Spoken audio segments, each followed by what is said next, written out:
possession from their own kickoff. Now Beale at first receiver. Pallotta now just held on and no more. And Genia waits. And Beale again using him a fair bit as first receiver. Now the All Blacks have got him off the ground here, and they were hoping to keep him that way. And it's turnover ball. Yes, they held him up. That was excellent from the All Blacks. Beale put the drifting off to the left immediately, and away goes Dan Carter. Throws a couple of dummies, and now here's a real chance for Israel Dagg. Got away on the outside of Beale, and Israel Dagg scores a brilliant try. Oh, what a try, and how happy are they, the All Blacks?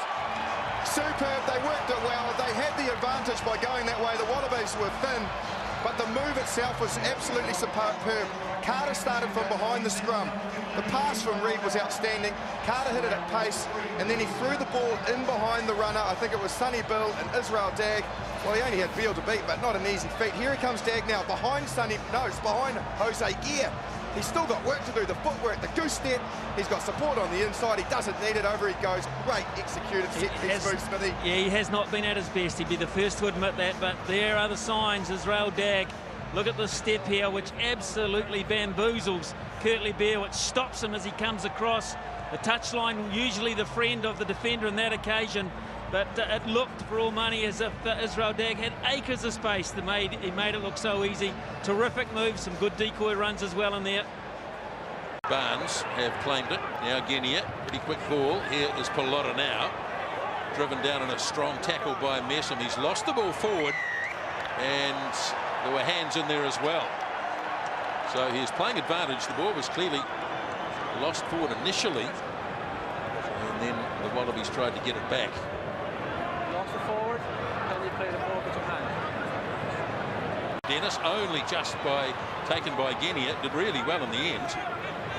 Now Genia again. Here's Sharp. Oh, he's turned it over, I think, Nathan Sharp. Yes, he has. And a penalty, raking it back with the hands. And this is right out in front. And the All Blacks will take the 3 on offer for sure. Ben Robinson, Nathan Sharp looked to have done it right and then lost it in contact. Well, I'm all for the way that they're playing, because teams do try to construct some form of a game plan inside their 22 in the modern game to bring the wingers and the fullbacks up so that they then can kick. But you've got to execute it accurately. You've got to be smart, be sensible, know where you're going, and then get your kick away. They are completely doing the opposite at the moment, and they are leaking points big time. Well, they're playing catch-up rugby already. Yeah. Is that what they're trying to do? They're looking for sevens, and instead of just absolutely playing consistent, sensible rugby. They got the scare first time round. They didn't take notice of it, and now they've gifted Dan Carter and the All Blacks 3 points. And now they are behind by 10, starting to play catch-up. But, gee, that can't continue, that stuff willy-nilly in their own 22. All Blacks are cutting it down too easy. Pretty flat sort of a kick. And it bobbles around. Robinson couldn't get a hold of it. Might have knocked it on. Yes, he did. Digby Ioane would love a try. Hasn't scored one in 8 test matches.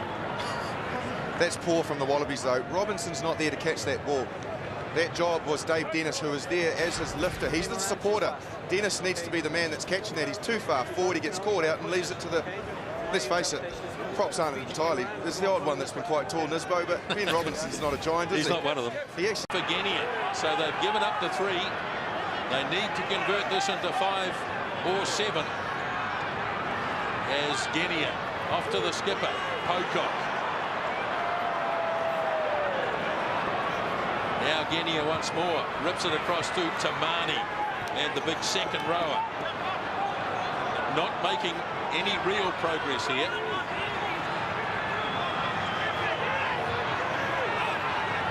Wider it goes. And the All Blacks fancy their chances of getting this back. Yes, holding on. That's a big tackle on Nathan Sharp. Yeah, it is Romano.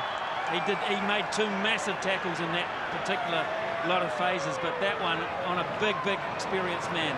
Oh, it certainly was. Inspired defence by the All Blacks. Bypassing Sharp on this occasion. Now Kepu, the big man. Oh, he's dropped it, lost it, snapped up, and Williams has lost it too. So a double. The Wallabies. Stay back. Stay back. Five-man line out this time for Pelota now. And Higginbotham drags it in. Immediately gives it to Pocock. Yeah, so you have to stay there till line out's over. Pretty pedantic stuff here.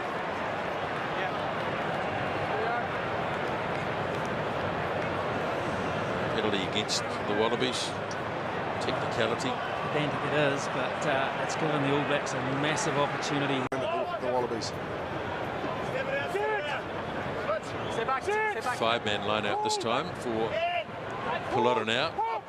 And Higginbotham drags it in. Immediately gives it to Pocock. Yeah, so you have to stay there till line out's over. Pretty pedantic stuff here.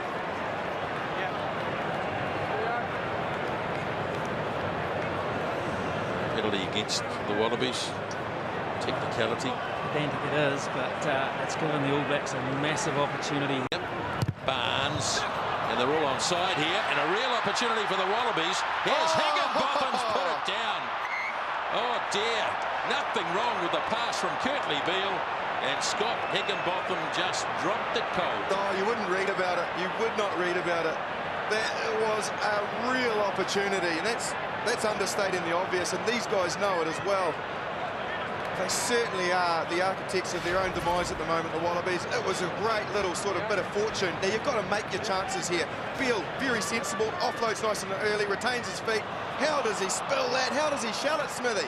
Well, is it slippery out there, or no, what's going on? Bone dry. Absolutely no reason at all. That's just poor concentration, poor technique, and taking your eyes off the ball, the basic stuff. But remember, Kieran Reid, both very accomplished number 8s. Kieran Reid doing exactly the same thing on a gap 30 seconds ago.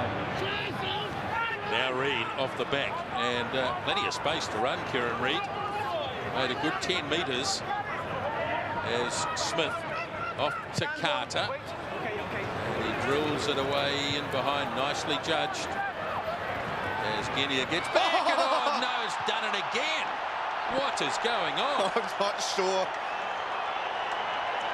I'll let you decide at home, because I just can't understand this. I can't offer any more excuses, I'm afraid.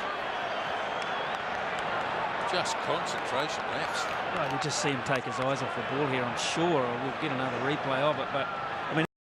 Marnie, and the big man shoving Franks out of the rope, but he sticks with him.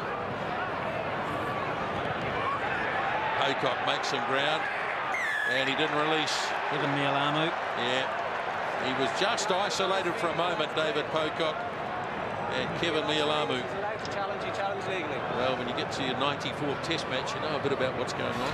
Oh, you do, but it's the technique. Watch the technique. He just about curls himself into a ball.